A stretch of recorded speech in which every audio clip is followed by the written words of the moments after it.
যাবেন, ওকে ড্রেস, বইপত্র যা কিছু লাগে আমরা সব দিয়ে দেবো। কালকে থেকে আপনি নিজে হাতে নিয়ে আমাদের স্কুলে কালকে পৌঁছে দেবেন। এইটুকু কথা আমাদের সামনে দিন।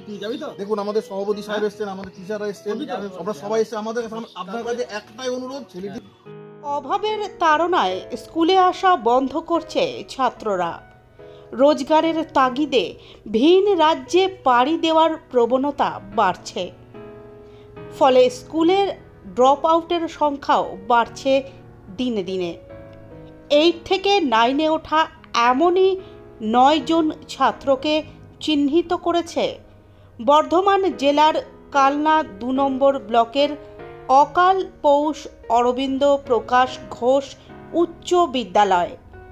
8 থেকে 9-এ উঠে পাশ করার পর তারা আর ভর্তি হয়নি।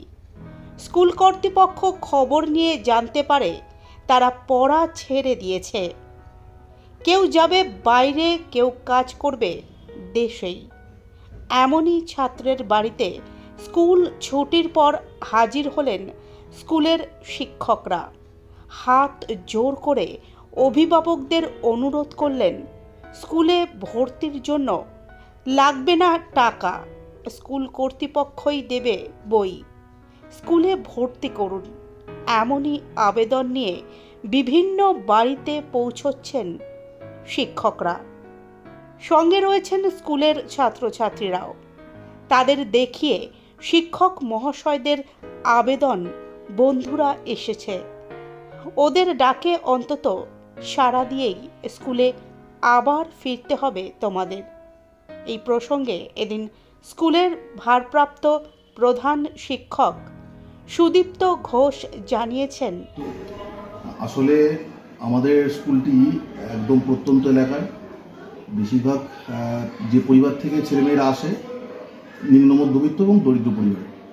বেশিরভাগই আমি যেটুকু ছাত্রছাত্রীদের কাছ থেকে খোঁজ পেয়েছি যে পেশার টানে, মানে কাজের জন্য, অর্থ ইনকামের জন্য এরা পড়া ছেড়ে দিচ্ছে।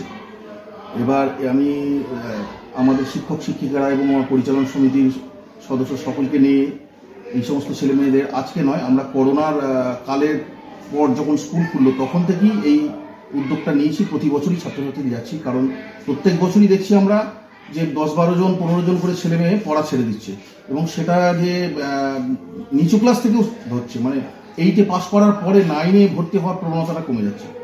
এবং তাদের সাথে কথা বলে যেটুকু জানতে পেরেছি যে অনেক ছেলে মেয়ে যারা পড়া ছেড়ে ভিন রাজ্যে চলে যাচ্ছে, তারা যখন অর্থ ইনকাম করছে সেইটা ওদের প্রভাবিত করছে, সেই একটা ব্যাপার রয়ে যাচ্ছে।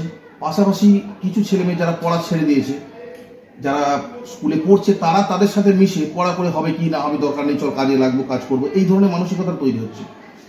এটা যাতে না হয় সেই জন্যই আমাদের উদ্যোগ যে ছেলেমেয়েরা অন্তত 18 বছর বয়স না হওয়া পর্যন্ত যেন কোনো কাজে না লাগে, যাতে তাদের 18 বছর বয়স পর্যন্ত তারা পড়াশোনাটা করে এবং স্কুলমুখী হয়, এটাই আমাদের উদ্যোগ। আচ্ছা, এবছর কতজন ছাত্র ড্রপ আউট হয়েছে? এখনো পর্যন্ত ড্রপ আউট বলতে প্রায় আমাদের 9 জন মতো লিস্টে আছে, যে ছেলেমেয়েগুলো এখনো পর্যন্ত ভর্তি হয়নি বা স্কুলে আসছে না। এর মধ্যে থেকে আমরা 3 জনের বাড়ি অলরেডি গেছি, এবং 3 জনের মধ্যে থেকে 2 জনকে আমরা ফিরিয়ে আনতে সক্ষম হয়েছি। এই 2 জন অলরেডি আমাদের স্কুলে ভর্তি হয়েছে, এবং আমাদের বিদ্যালয়ের তরফ থেকে তাদের যে টিউশন ফি বা যাদের ভর্তি ফিটা আমরা মুকুব করেছি। এখন বর্তমান সরকারের আমরা দেখছি যে ইউনিফর্ম, বই, যে সমস্ত ফ্রি সার্ভিস যেগুলো তারা পাচ্ছে সেগুলোকে তাদেরকে দেওয়ার ব্যবস্থা করেছি। সেই সাথে সাথে আমাদের যেগুলো স্পেসিমেন কপি আমরা বই পাই বিভিন্ন প্রশাসন থেকে, সেগুলো দিয়েও তাদেরকে চেষ্টা করছি যাতে তারা স্কুলমুখী হোক। যত অর্থের কারণে যেন ছেলেমেয়েরা কেউ পড়াশোনা না, মানে পড়াশোনা যাতে ছেড়ে না দেয়, সেই জন্য বিষয়টা যেন না হয়, যাতে পড়াশোনাটা চালিয়ে যায়, সেই জন্যই আমাদের এই উদ্যোগটা। কি নাম আপনার? আমার নাম সুদীপ্ত ঘোষ, আমি টিচার ইনচার্জ অকাল পৌষ স্কুল।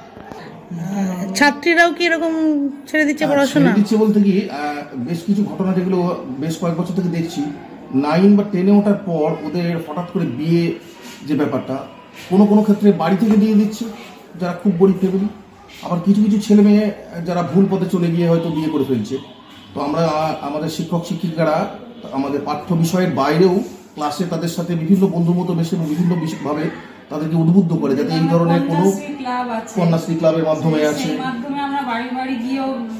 সেটা করছি। প্লাস আমাদের শিক্ষক শিক্ষিকারাও ক্লাসে গিয়ে তাদের অল্প বয়সে বিয়ে করার যে কুফলগুলো, বা যাতে তারা কোনো বেপথে না যায় সেই উদ্যোগও আমরা নিচ্ছি এবং তাতে অনেকটা ফলও হয়েছে। আমরা এর আগেও প্রায় 3টি মেয়ের বিয়ে আটকেছি।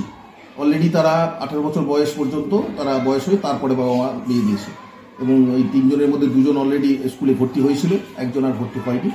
যাই হোক, এই উদ্যোগটা আমরা নিচ্ছি, চেষ্টা করছি যাতে স্কুলটার মানে আরেকটু ভালো হোক।